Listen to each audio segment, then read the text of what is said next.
Hello YouTube and welcome back to my channel. This is Lord Bass coming to you from State 943. We're looking at how to read a battle report today. Um, this was a requested video looking at why having those battle reports is so helpful, especially as you get higher up, how you can use those battle reports for your advantage, and how to make things work very well for you. Um, let's get started.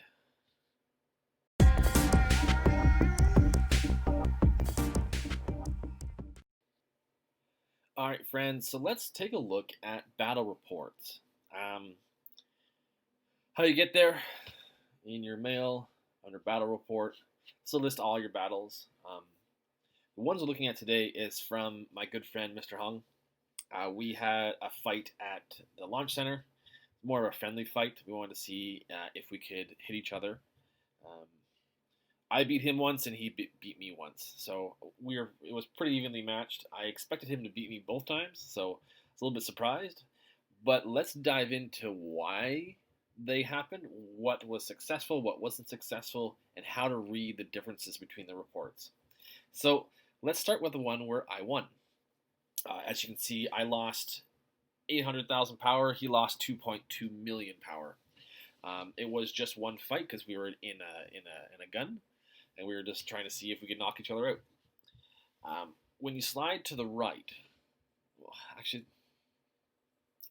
when you look at this part, it kind of goes over the general portions of the battle.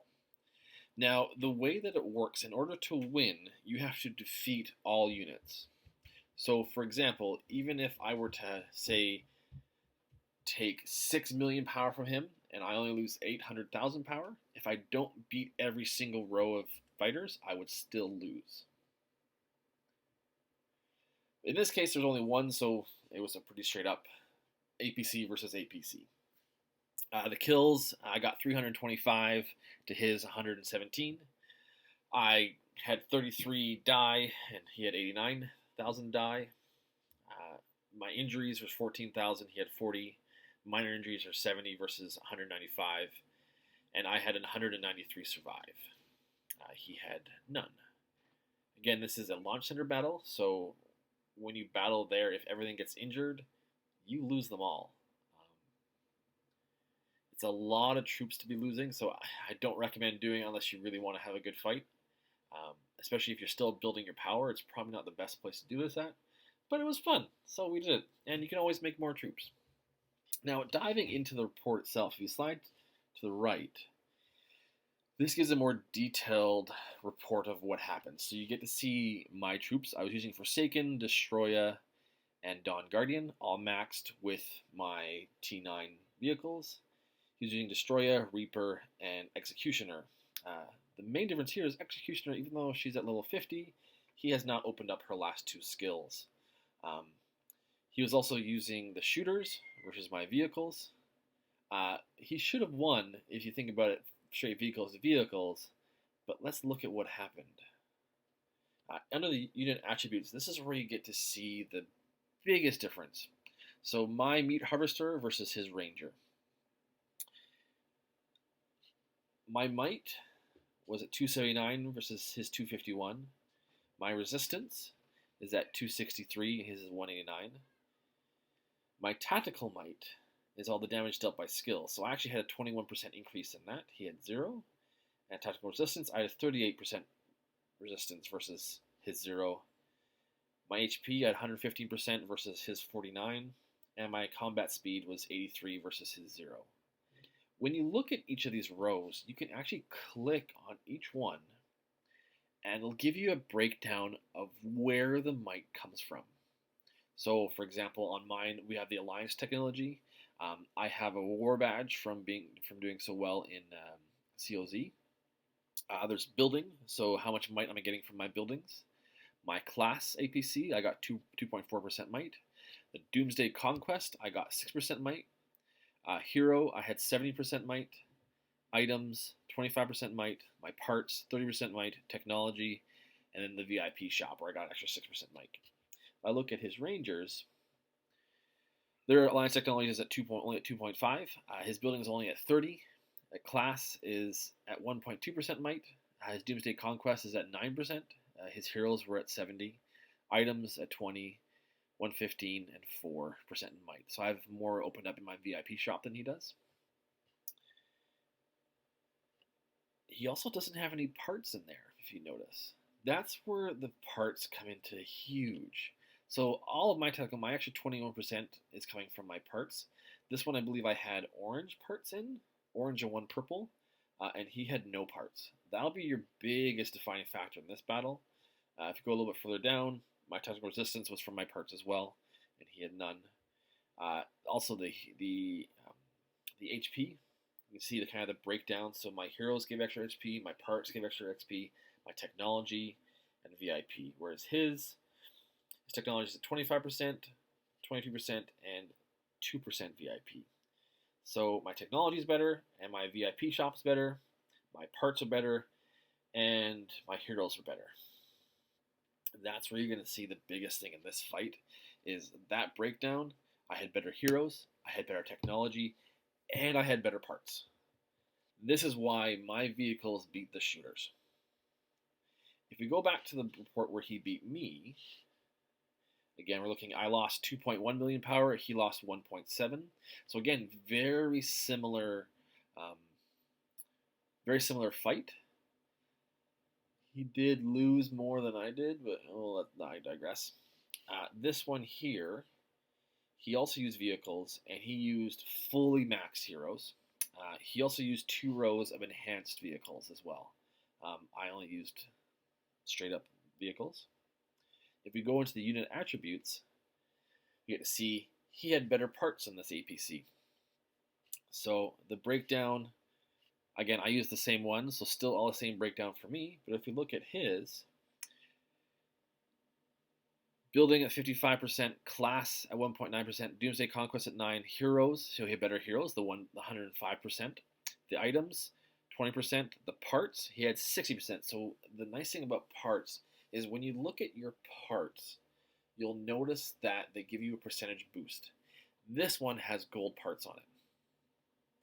His technology is better than mine, and his VIP is I think still worse for me. Yeah, still less than mine for that there.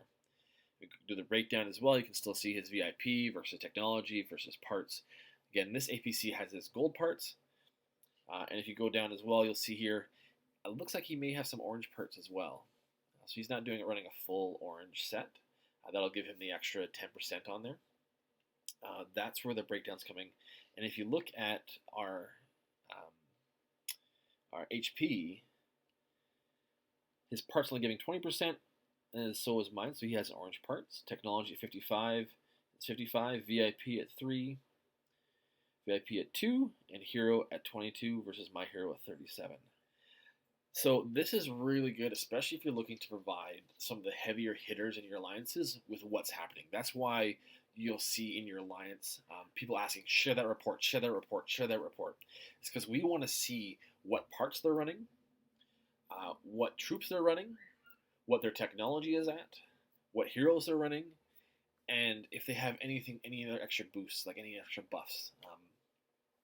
You'll see if they have like the presidential buff, they'll get an extra 50% might and resistance. That's huge.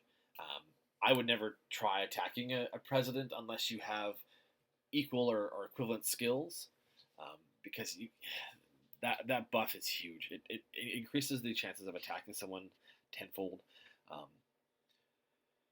Even the 30% buff you get from some of the other positions is just, it's amazing, and that's really where those come in, and that's why when you look at the presidents for the state, as long as your state works together, the strongest person in your state should probably have the presidency.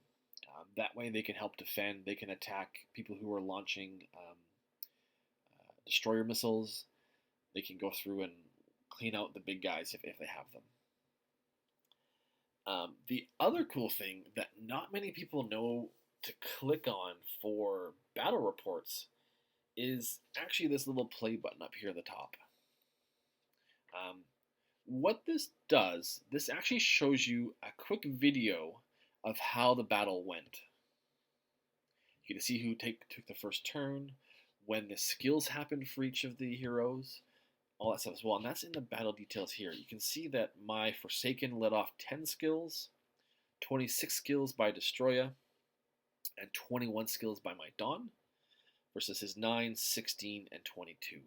So I got off more skills.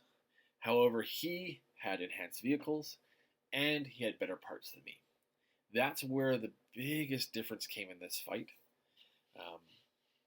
And to see what that looks like, if you click on the play, it shows you the start of the battle. It's going to speed it up a bit.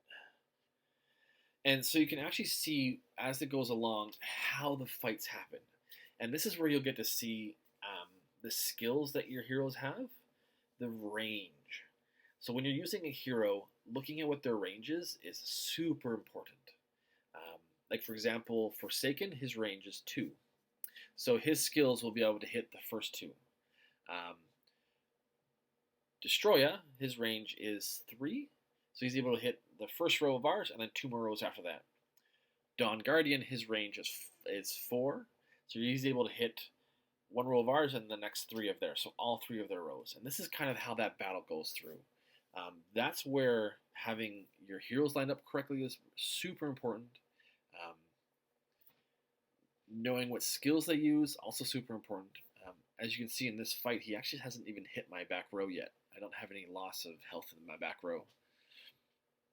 None of their skills have hit it yet.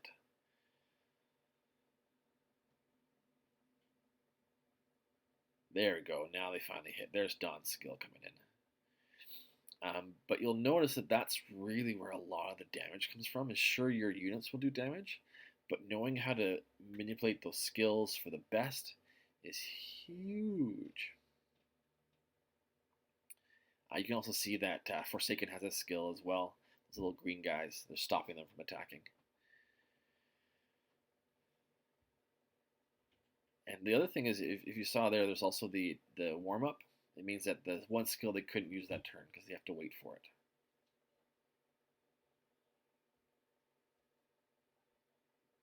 So this is actually a pretty close battle. It's gone 8 rounds now. And you can see where the heroes let off all the skills.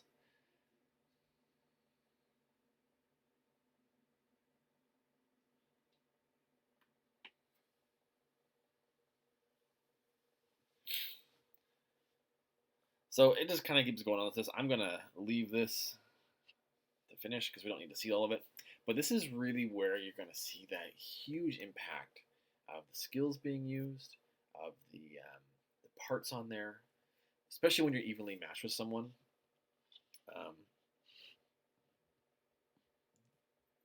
Doing those small little things can add that little bit of help to really get you through. Yeah. So as a quick just review of what we went over today, using this unit attributes is huge. It gives you the breakdown of everything, where things are going. If you really want to quickly see, knowing what yours is at, like I know that mine's at around 280, 260, 21, 38, 15. As you level up, you get to go from there. You also notice once you start doing research in advanced military, you'll start to see the buffs coming from there as well, in terms of speed ups, marching speeds, all that stuff as well. This battle report's from a couple weeks ago, so I don't have any of those buffs data put on there. And my stats have changed, so I'm not afraid to share this on there. So anyone who wants to come attack me, let's do it. I would love to see where you're at.